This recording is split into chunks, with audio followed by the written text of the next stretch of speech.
নগাঁও সদৰ আৰক্ষী থানাত আহি ইতিমধ্যে সেইবিলাক উপস্থিত হৈছেহি সাংসদ ধুবুৰী সাংসদ ৰকিবুল হুছেইন আৰু তেওঁৰ লগত আছে কংগ্ৰেছৰ নেত্ৰী মীৰা বৰঠাকুৰ তানজিল হুছেইন আছে লগত আৰু আমি দেখুৱাইছোঁ বৰ্তমান সদৰ থানাত এজাহাৰ দাখিল কৰাৰ পিছত সেয়া তেওঁ বাহিৰলৈ ওলাই আহিছে আৰু আমি তেওঁৰ পৰা এজাহাৰ দিয়াৰ পিছত পোনপটীয়াকৈ জানিবলৈ চেষ্টা কৰিম। ইতিমধ্যে আপোনাক আক্ৰমণকাৰী চিনাক্ত হোৱা বুলি সদনত পীযুষ হাজৰিকাই মন্তব্য কৰিছে, গতিকে কি ক'ব বিচাৰে আপুনি? মুখ্যমন্ত্ৰী হিমন্ত বিশ্ব শৰ্মা এজন ভীৰু লোক, ভয়াতুৰ লোক। আমাৰ নিচিনা অপজিশ্যন কৰি কেতিয়াবা দেখক শাসনত আছেতো, ক্ষমতাই মূৰত ধৰিছে, তেওঁৰ উদ্ভণ্ডালি ইমান পৰ্যন্ত আহিছে, অপৰাধীৰ লগত ডাইৰেক্ট কথা পাতে মুখ্যমন্ত্ৰীয়ে ইলেকশ্যনৰ ভোট কণ্টাক্ট শেষ হোৱাৰ পিছত যিজনৰ গোটেই প্ৰৰোচনাত গোটেই ঘটনাটো হৈছে তেওঁৰ লগত হোৱাটছআপ কল কৰি ভিডিঅ' কল কৰি তেওঁৰ লগত কথা পতাৰ ৰেকৰ্ড সকলোৰে তাতে আছে। তেওঁ এজন নিজেই ক্ৰিমিনেল, গতিকে সেই মানুহখিনিৰ লগত এটা সম্বন্ধ তেওঁ ৰাখি ভাল পায়। মই স্পীকাৰ ডাঙৰীয়াক ইলেকশ্যনৰ সময়ত বাই ইলেকশ্যনৰ সময়ত কথাখিনি জনাওঁতে স্পীকাৰ ডাঙৰীয়াই এই বিষয়ে ৰাজ্য চৰকাৰকো জনাইছিল, তেওঁ কেন্দ্ৰীয় গৃহমন্ত্ৰীকো জনাইছিল। সেইটো ৰেকৰ্ড মোৰ তাত আছে, মই আপোনালোকক দি দিম। যোৱাকালি মই কৈছিলোঁ যে মই এজাহাৰ নিদিওঁ, কাৰণ ইয়াৰ এছ পি আপোনাৰ ডাইৰেক্টলি ইনভলভ। ইয়াৰ অচিজন তেওঁক পুৰস্কৃত কৰা হৈছে, তেওঁ জুনমণি ৰাভাৰ কেছত তেওঁক ইয়াৰ পৰা বদলি কৰা হৈছিল, শাস্তিমূলক বদলি। কিন্তু তেওঁক আমাৰ বিৰুদ্ধে যুঁজিবৰ কাৰণে আমাৰ বিভিন্ন ৰেগিং আদিত বাই ইলেকশ্যনত তেওঁ সহায় কৰিলে আৰু যোৱাকালিতো দেখ তেওঁৰ ফোনৰ পৰাই গোটেইখিনি আপোনাৰ ধাৰাবাহিক আপোনাৰ বিৱৰণ দি আছে। প্ৰথমে মই এছ পি ডাঙৰীয়াক জনালোঁ মোৰ ফোনটো তেওঁ ব্লক কৰি থৈছে, মই এজন সাংসদ, গতিকে মই মোৰ ল'ৰাৰ ফোনৰ পৰা তেওঁক কৰিলোঁ যে মই বৈধভাৱে অনুমতি লোৱা মিটিংখনলৈ গৈ আছোঁ। সেই মিটিংখনলৈ মই গৈ থকা অৱস্থাত তেওঁ ক'লে যে মই অচিক কৈছোঁ, অচি আপোনাক মিটিঙলৈকে লৈ যাব। সেইমতে মই অচিক মই ফোন কৰিলোঁ প্ৰায় 4:23 মান বজাত। মোৰ ফোনটো চাওঁ, মই দেখাই দিওঁ। 4:23 মান বজাত মই তেওঁক ফোন কৰিলোঁ। তেওঁ ক'লে যে মই ঠিক ৰূপহী তিনিআলিত আছোঁ, আপুনি আহক, ইয়াৰ পৰা আমি লৈ যাম। যি ৰূপহী তিনিআলিত মই গৈ পেলাই যেতিয়া পাওঁ, তেওঁ কয় যে মই ৰূপহী তিনিআলিত থকা নাই, মই আৰু আগুৱাই পেলাই আছোঁ। অৰ্থাৎ যিখিনি ল'ৰাই আক্ৰমণ কৰিব বুলি আমি জানিছিলোঁ বা তেওঁ ৰক্ষণাবেক্ষণ দিব বুলি ভাবি আমি মিটিঙলৈ গৈ আছিলোঁ, তেওঁ সেই ল'ৰাখিনিৰ লগত কথা পাতি তাৰ নাতি দূৰত গৈ পেলাই পিছত আছে। তেওঁ ভবা নাছিল যে মই কালি জীৱন্ত তাত যাম, আৰু সেইকাৰণে আৰামত তেওঁ ৰখি আছিল। যেতিয়া ঘটনাটো হৈ যোৱাৰ পিছত মই এখন স্কুটিত গৈ তাত ওলালোঁ, তেওঁ হতভম্ব হৈ তেতিয়াহে ধমাধম গাড়ীত উঠি পেলাই সেই অঞ্চলতে আপোনাৰ আধা ঘণ্টা ধৰি তাত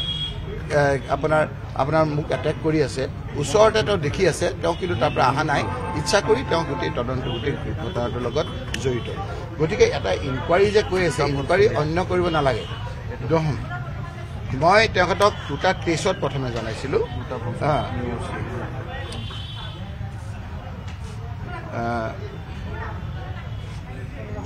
মই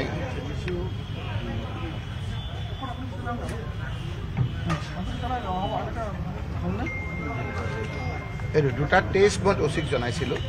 দুবাৰকৈ। 2:23 মই তেওঁৰ লগত কথা পাতিছিলোঁ আৰু ঠিক এছ পি ডাঙৰীয়াৰ লগতো আমি কথা পাতিছিলোঁ। এছ পি ডাঙৰীয়াৰ লগত মোৰ ফোনটো আপোনাৰ নধৰাৰ কাৰণে মোৰ ল'ৰাটোৰ ফোনত মই কথা পাতিবলগীয়া হৈছিল। সেইটো আছিলে তেওঁৰ সময়টো ঠিক 2টা বাজিবলৈ 1:47। এইটো এছ পি নগাৰ লগত 1:47 মই কথা পাতিছিলোঁ। তেওঁলোকে ধাৰা বিৱৰণী দি এই লোকসকলক, যিসকল কুখ্যাত ডকাইত বিজেপিত কেইদিনমানৰ আগত আনুষ্ঠানিকভাৱে জইন কৰিছে, আৰু মুখ্যমন্ত্ৰী ডাঙৰীয়া আহোঁতে তেওঁৰ আশে পাশে একেবাৰে তেখেতক ব্লেক কেটৰ নিচিনা যিকেইটা ল'ৰাই আছিলে সেইকেইটাক গভাইত আপোনাৰ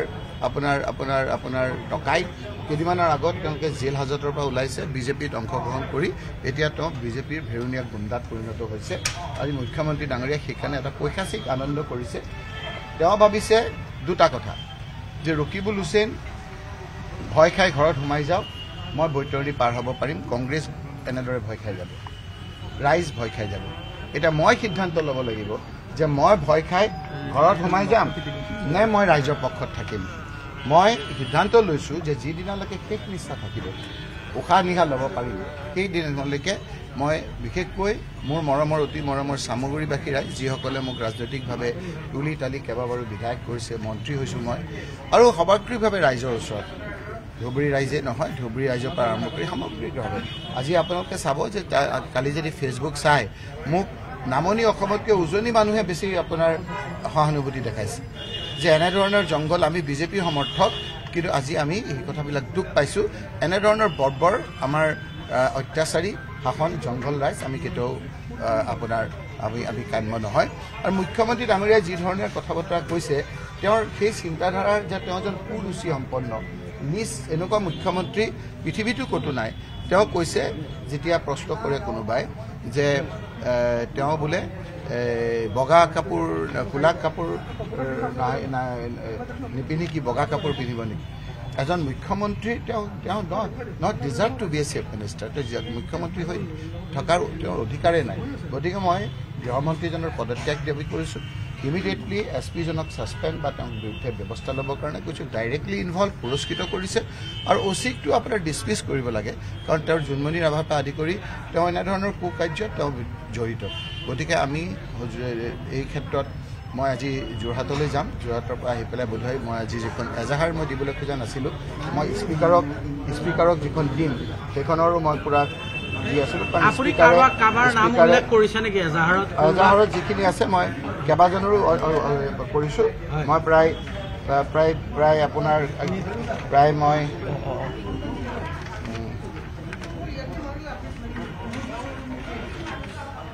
22 জনৰ নাম কৰিছোঁ আৰুতো বহুত আছিলে কিন্তু মই 22 জনৰ নাম কৰিছোঁ আৰু তাৰ বহুতো আছে তেওঁলোকক এইখিনি কৰি পেলাই মই লাভ নাই সেইকাৰণে মই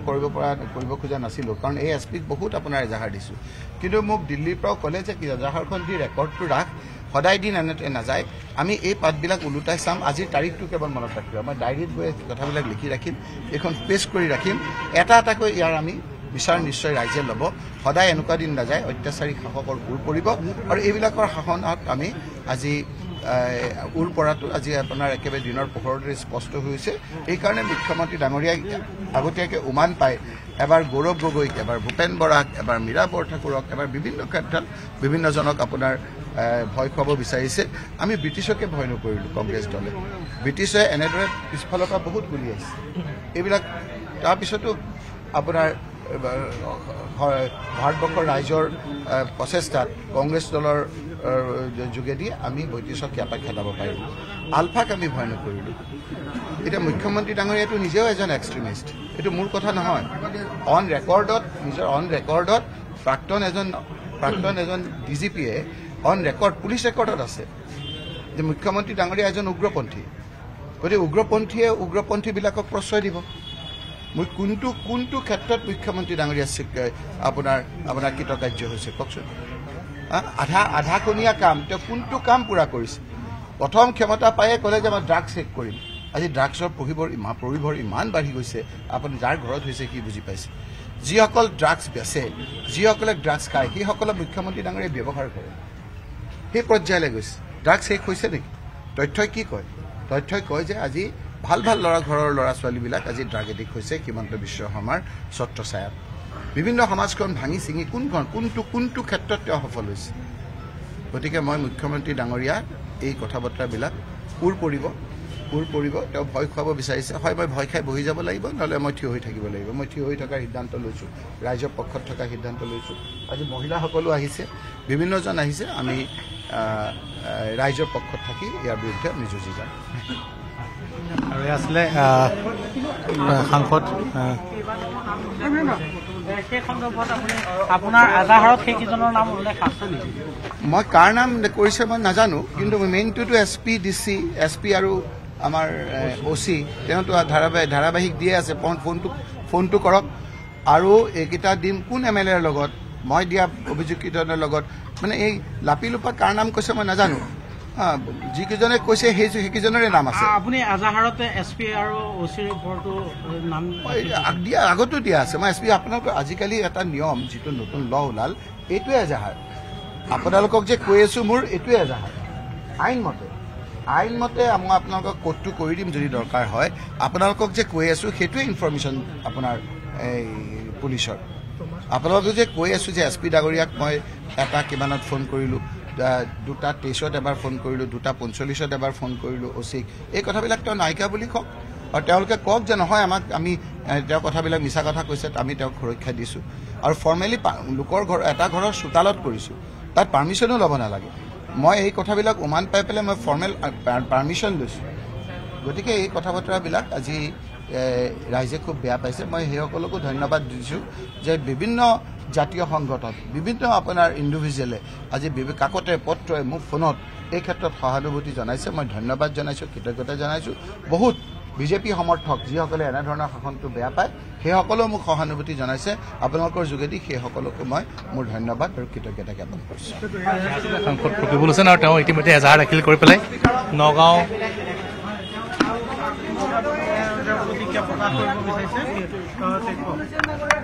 মই আজি স্পীকাৰ ডাঙৰীয়াকো অধ্যক্ষ ডাঙৰীয়াকো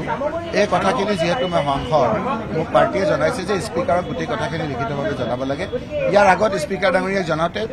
তেওঁ ব্যৱস্থা লৈছিল গতিকে মই আজি স্পীকাৰ ডাঙৰীয়াকো জনাম আৰু সদন চলাৰ সময়ত মই এইখিনি কথা ক'বৰ কাৰণে চেষ্টা কৰিম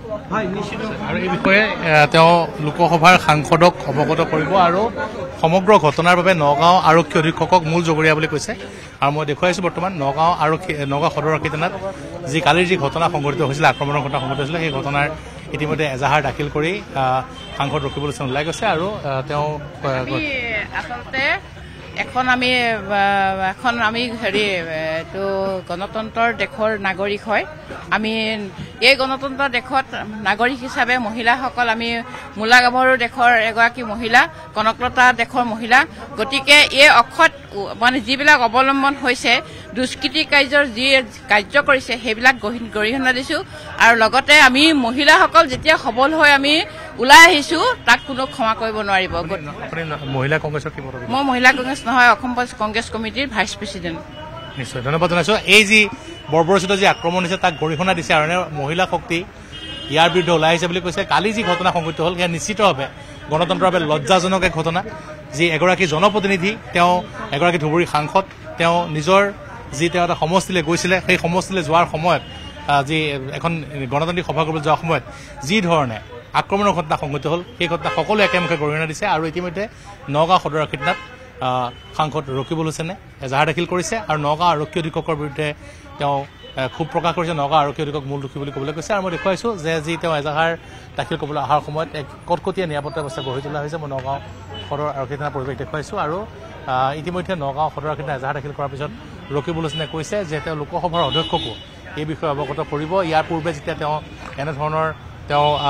অভিযোগ দিছিল তেতিয়া তেওঁ ব্যৱস্থা গ্ৰহণ কৰিছিল বুলি কৈছে গতিকে এইবাৰো